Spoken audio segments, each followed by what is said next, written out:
ಎಲ್ರಿಗೂ ನಮಸ್ಕಾರ. ನಿಜವಾಗ್ಲೂ ನಮ್ಮ ಕನ್ನಡಿಗರಿಗೆ, ನಮ್ಮ ಕನ್ನಡ ಜನತೆಗೆ ಯಾವ ಥರ ನಾನು ಕೃತಜ್ಞತೆ ಹೇಳಬೇಕು ಅಂತಲೇ ಗೊತ್ತಾಯ್ತಿಲ್ಲ. ನಿಜವಾಗ್ಲೂ ನಾನು ಬಿಗ್ ಬಾಸ್ ಮನೆ ಒಳಗಡೆ ಇದ್ದಾಗ ಹೊರಗಡೆ ನನಗೆ ಈ ಥರ ಸಪೋರ್ಟ್ ಸಿಗ್ತೈತೆ, ಈ ಥರ ನನ್ನ ಎಲ್ಲ ಪ್ರೀತಿಸ್ತವ್ರೆ, ಆ ಪ್ರೀತಿ ಪ್ರೋತ್ಸಾಹ ಕೊಡ್ತವ್ರೆ ಅಂತ ಕನ್ಸು ಮನ್ಸಲ್ಲೂ ಅನ್ಕೊಂಡಿರಲಿಲ್ಲ. ಸಖತ್ ಖುಷಿ ಆಯಿತು ಆಚೆಗೆ ಬಂದಾಗ. ಇನ್ನೂ ನನಗೆ ನಾನೇ ನಂಬೋಕಾಯ್ತಿಲ್ಲ. ಆಮೇಲೆ ನನಗೆ ಸಖತ್ ಖುಷಿ ಆಗೋದು ಏನಂದರೆ, ನಮ್ಮ ಯೋಧರಾಗಿರ್ಬೋದು ಅವರು ವಿಡಿಯೋ ಮಾಡಾಕ್ತಾರೆ.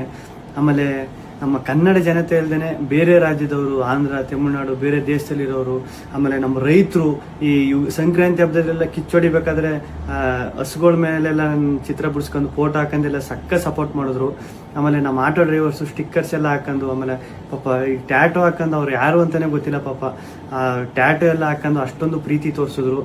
ಒಬ್ರು ಇಬ್ರು ಅಂತ ಹೇಳೋಕ್ಕಾಗೋದಿಲ್ಲ, ಚಿಕ್ಕ ಮಕ್ಕಳಿಂದ ಹಿಡಿದು ದೊಡ್ಡವ್ರವರೆಗೂ ಅಷ್ಟೊಂದು ಪ್ರೀತಿ ಪ್ರೋತ್ಸಾಹ ಕೊಟ್ಟು ಈಗಲೂ ಕೊಡ್ತಾ ಇದ್ದೀರಿ. ನಿಜವಾಗ್ಲೂ ನಾನು ಬದುಕಿರೋವರೆಗೂ ಇನ್ನೊಂದು ಸಖತ್ತು ಆಶ್ಚರ್ಯ ಆಗಿದ್ದು, ಖುಷಿಯಾಗಿದ್ದು, ನಮ್ಮ ಮೀಡಿಯಾ, ನಮ್ಮ ನ್ಯೂಸ್ ಚಾನೆಲ್ಗಳು ಅಷ್ಟೊಂದು ಸಪೋರ್ಟ್ ಮಾಡಿದ್ರು ನಂದು. ಆಮೇಲೆ ನಮ್ಮ ಸೋಷಿಯಲ್ ಮೀಡಿಯಾದಲ್ಲಿ ನಾನು ನಿಜವಾಗ್ಲೂ ಒಂದೇ ಒಂದು ನನ್ನ ಬಗ್ಗೆ ಒಂದು ನೆಗೆಟಿವ್ ವಿಡಿಯೋ ಆಗಲಿ, ಒಂದು ಟ್ರೋಲ್ ವಿಡಿಯೋ ಆಗಲಿ ಸತ್ಯವಾಗ್ಲೂ ನೋಡಿಲ್ಲ. ನಿಮ್ಮ ಪ್ರೀತಿ ಪ್ರೋತ್ಸಾಹ ಎಲ್ಲ ಹಿಂಗೆ ಇರಲಿ, ಕೊನೆವರೆಗೂ ಹಿಂಗೆ ಐತೆ. ನಾನು ಈ ಪ್ರೀತಿ ಪ್ರೋತ್ಸಾಹನ ಕೊನೆವರೆಗೂ ಉಳಿಸ್ಕೊತೀನಿ. ಧನ್ಯವಾದಗಳು.